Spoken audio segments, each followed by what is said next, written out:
ఇక ఫిట్మెంట్ ప్రకటించి ఆర్టీసీ ఉద్యోగులపై ఒత్తిడి తీసుకురావడం సమంజసం కాదని మండిపడ్డారు RTC JAC co convener Thomas Reddy. Fitment ప్రకటించినట్టే ప్రకటించి పని భారం పెంచడం సమంజసం కాదన్నారు. ఉద్యోగులు మానసిక ఒత్తిడితో తీవ్రంగా ఇబ్బందులు పడుతున్నారన్నారు. అయితే ఆర్టీసీ విలీనంపై ప్రభుత్వం మాట మార్చిందని ఫైర్ అయ్యారు. ఆర్టీసీని విలీనం చేసిన తర్వాతే ఎన్నికలు నిర్వహించాలని డిమాండ్ చేస్తున్న RTC JAC co convener Thomas రెడ్డితో మా ప్రతినిధి Kiran face to face. RTC కార్మికులపై రాష్ట్ర ప్రభుత్వం ఇటు యాజమాన్యం కుట్రలు ఇంకా కొనసాగుతూ ఉన్నాయి. ఈ నేపథ్యంలోనే పూర్తిగా ఫిట్మెంట్ ప్రకటించి అటు డ్రైవర్లకు టార్గెట్లు పెట్టింది. కిలోమీటర్లు పెంచాలంటూ ఒత్తిడి తేవడంతో డ్రైవర్లు ఇప్పటికే చాలా వరకు ఇబ్బందులకు గురవుతున్నటువంటి పరిస్థితులు కనిపిస్తున్నాయి. మరోవైపు ఎన్నికలకు సన్నద్ధమవుతున్నటువంటి యాజమాన్యం దానిపైన ఏమనుకుంటున్నారు? ఆర్టీసీ జేఏసీ తరఫున మనతో మాట్లాడడానికి ఆర్టీసీ జేఏసీ థామస్ రెడ్డి గారు మనతో పాటున్నారు. దీన్ని మీరేం చెప్తారు? ఇవాళ ఇప్పటికే పని భారం బాగా ఎరిగి కార్మికులు చాలా ఇబ్బందుల్లో కష్టాల్లో ఉన్నారు. నిర్బంధంలో డ్యూటీలు చేపిస్తున్న తరుణం అని చెప్పి మేము గత 4 ఏళ్లుగా మొత్తుకుంటా ఉన్నాం. అటువంటి టైంలో ఈ మెర్జర్ చేస్తా అని చెప్పుకొని ఎన్నికలు పెడతా అని చెప్పి ఆ తర్వాత ఫిట్మెంట్ 11% ఫిట్మెంట్ ఇవ్వడం జరిగింది 2021 PRCను. 2017కు సంబంధించిన ఏరియర్స్ ఇంకా పూర్తిగా రిటైర్మెంట్ వాళ్ళకి రాలే. దాదాపు 850 కోట్లు రిటైర్డ్ అయిన వాళ్ళ డబ్బులు రావాల్సి ఉంది. 2021 ఫిట్మెంట్ కూడా అసలు సర్వీస్ అంటే రిటైర్డ్ అయిన వాళ్ళకి ఏరియర్స్ ఇవ్వము అని చెప్పడం బాధాకరం. దాని మీద కూడా ఇప్పుడే మాట్లాడొచ్చాం, గతంలో కూడా మాట్లాడుతూ ఉన్నాం. తప్పకుండా అది మేము చేసిన డ్యూటీలకు ఇచ్చే డబ్బులు తప్ప ఏదో మేము అడుక్కునే బిచ్చం కాదు. కాబట్టి ఆ డబ్బులు తప్పకుండా ఇవ్వాలని చెప్పి మేము డిమాండ్ చేస్తున్నాం. నడ్డిరిగే డ్యూటీలు 16 గంటలు 18 గంటల డ్యూటీలు ఉన్నాయి. అటువంటి పరిణామం అంటే వాళ్ళు ఇవాళ ఫిట్మెంట్ ఇచ్చిన తర్వాత మళ్ళీ డ్యూటీలు పెంచుతూ ఉన్నారు. ఇవాళ స్పెషల్ ఆఫ్ డ్యూటీలు అని చెప్పి ఓటీ డ్యూటీలు అని చెప్పి నిన్ననే కరీంనగర్ పోయి వచ్చిన.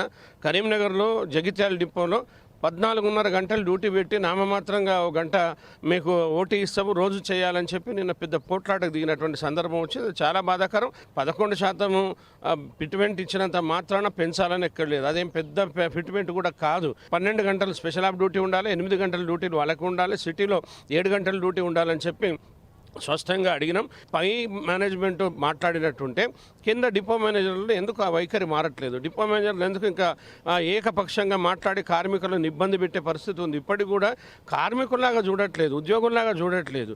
కానీ ఏదో అంటరాని వాళ్ళలాగా చూస్తా ఉన్నారు. అంటే మీ ఇష్టం, మీరు చేస్తారా లేదా, చేయకపోతే నేను చూస్తా, నేను సస్పెండ్ చేస్తా అనేటువంటి హుకుం జారీ చేస్తూ ఉన్నారు. అంటే కండక్టర్లకు కూడా ఇటు మహాలక్ష్మి స్కీమ్ కింద వచ్చేటువంటి ఆక్యుపెన్సీ కాదు, ఖచ్చితంగా టికెట్ ఛార్జీలకు సంబంధించినటువంటి ప్యాసింజర్లను ఎక్కువ శాతంలో తీసుకోవాలి అంటూ కూడా కొన్ని ఆదేశాలు జారీ చేసినట్టుగా తెలుస్తుంది. రాష్ట్ర ప్రభుత్వం ఎందుకు ఇట్లాంటి కుట్రలకు తెరలేపుతుంది?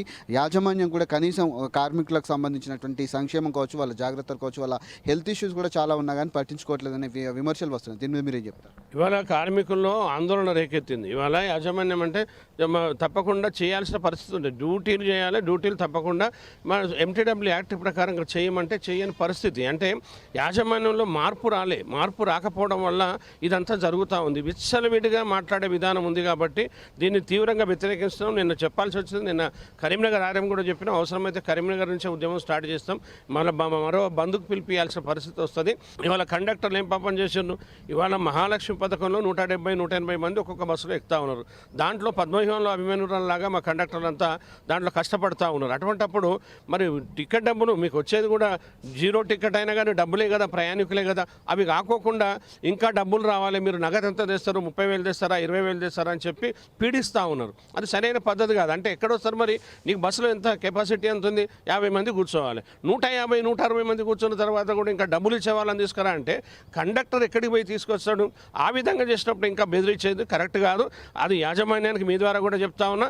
ఇప్పటికైనా ఇన్ని సంఘాలుండి సమ్మె చేసి మాకు పరిష్కారం కావాలని చెప్పి న్యాయం కోసం పోరాడితే ఇప్పటి వరకు కూడా న్యాయం చేయకపోగా ఇంకా అదే పంతాలో ఉంటుంది. కాబట్టి అది మంచిది కాదు. మేనేజ్మెంటే మెయిన్గా కావాలని చెప్పి డిఎంలు పోటీ పడి చేస్తూ ఉన్నారు. అది కరెక్ట్ కాదు. ప్రశ్నిస్తే ఎక్కడ మా ఉద్యోగాలు పోతాయన్న కోణంలో కూడా వాళ్ళు భయపడుతున్నటువంటి పరిస్థితి. మీలాంటి జేఏసీ నాయకులు తప్ప ఎక్కడ కూడా అరకొర కండక్టర్లు కావచ్చు, డ్రైవర్లు కావచ్చు, వాళ్ళ బాధలు కూడా కనీసం చెప్పుకోలేనటువంటి పరిస్థితులు ఉన్నాయి. దీన్ని మీరు అవును, గతంలో యూనియన్లు ఎప్పుడైతే రద్దు అయిపోయినాయో అప్పటి నుంచి ఇప్పటి వరకు ఆ పరిస్థితి రావడం మీరు చెప్పినట్టుగానే కండక్టర్లు, డ్రైవర్లు కాదు, అసలు ఎవ్వరు కూడా మేనేజ్మెంట్కి వ్యతిరేకంగా మాట్లాడే పరిస్థితి లేదు. భయభ్రాంతుల్లో ఉన్నారు. ఏంటంటే ఒకవేళ మాట్లాడితే ట్రాన్స్ఫరు లేదా సస్పెండు లేదా పక్క డిపో పెట్టుడు లేదంటే డ్యూటీ చేయం, ఓ 6 రోజులు వదిలిపెట్టి జీతం ఇవ్వకుండా ఆబ్సెంట్ వేసి మళ్ళీ తీసుకునే పరిస్థితి. అంటే ఇంత భయభ్రాంతులను చేసి నిర్బంధంలో చేపిస్తున్నారు కాబట్టి భయాలు ఉన్నాయి. ఆ భయాలు వీడాలని చెప్పి జేఏసీగా మేము జేఏసీ పెట్టి రాష్ట్రమంతా తిరిగి ఇందిరా పార్కులో 20,000 మందిని జమ చేసి మాట్లాడి సమ్మె నోటీస్ ఇచ్చి మూడో రోజు వరకు సమ్మె చేసి గవర్నమెంట్ మేనేజ్మెంట్ ఇచ్చిన హామీ మేరకు చేసినప్పుడు ఆ హామీలని నిర్వర్తించాల్సిన పూర్తి బాధ్యత యాజమాన్యంపై ఉంది. యాజమాన్యం ఇప్పటికైనా కార్మికులను మభ్యపెట్టడం కానీ, కార్మికులను ఇబ్బంది పెట్టడం కానీ, కార్మికులను సస్పెండ్ రిమూవ్ చేస్తా అనేటువంటిది కానీ చేస్తే ఊరుకునేది లేదు అని చెప్పి మీ ద్వారా జేఏసీగా మేము తెలంగాణ మజ్దూర్ యూనియన్గా బలోపేతమైన యూనియన్ మాది ఉంది, సింగిల్ యూనియన్గా ఉన్నాం.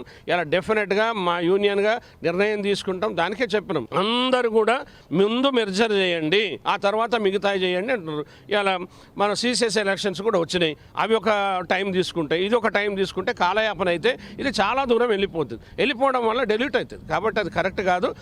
మాకు ఇవాళ మెర్జరే ఇవ్వండి అని చెప్పినాం. ఇప్పుడు మరి కార్యాచరణ ఎట్లా ఉండబోతుంది? ఒకవేళ కనుక మెర్జర్ చేయకుండా ఎన్నికలకే మొగ్గు చూపి కనుక కాలయాపన చేస్తే మీ ఆర్టీసీ జేఏసీ తరఫున మీరు ఏం చేస్తారు? మేము మొన్న కూడా మంత్రులను చాలామంది మంత్రులని తెలంగాణ మజ్దూర్ యూనియన్గా నిన్న కలిసినాం, మొన్న కూడా మంత్రులను కలిసినాం. ఈరోజు కూడా గౌరవ లేబర్ మినిస్టర్ని గౌరవ వివేక్ వెంకటస్వామి గారిని కలిసినాం. ఎన్నికలు వద్దు, మీరే కదా కన్సర్న్ మినిస్టర్, ఆపి మెర్జర్కి మీరు ప్రాతినిధ్యం రూపకల్పన చేయాలని చెప్పినాం. ముఖ్యమంత్రి గారిని కలవకపోయినా ముఖ్యమంత్రికి మేము స్పష్టమైన తెలంగాణ మజ్దూర్ యూనియన్గా లెటర్ ఇచ్చినాం, జేఏసీగా లెటర్ ఇచ్చినాం. వారి పరిశీలనలో కూడా ఉంది, తప్పకుండా చేయాలని కోరుతున్నాం. చేయనప్పుడు తప్పకుండా ఆలోచన చేస్తాం. ఎందుకంటే హామీ ఇచ్చి ఉన్నారు కాబట్టి మేము మళ్ళీ మాట్లాడుతున్న కార్మికులు అనేటువంటి అపవాదం మాకొద్దు.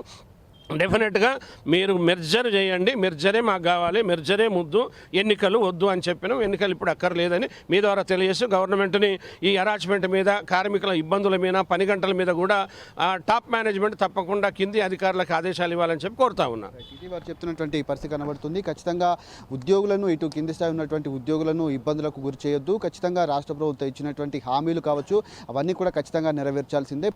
అదనంగా పనిభారం పెంచడం కావచ్చు, ఒత్తిడి పెంచడం కావచ్చు, అటు కండక్టర్లు, డ్రైవర్లు కూడా ఇబ్బందులు పడుతున్నారు. మరోవైపు రిటైర్ అయినటువంటి ఉద్యోగులు కూడా చాలామంది ఉంటున్నారు. కాబట్టి ఖచ్చితంగా విలీనానికే మొగ్గు చూపాలి, ఎన్నికలు వద్దంటూ కూడా ఆర్టీసీ జేఏసీ నాయకులు అయితే చెప్తున్నటువంటి పరిస్థితులు కనిపిస్తున్నాయి. కెమెరామెన్ నవీన్తో కిరణ్ టీ న్యూస్.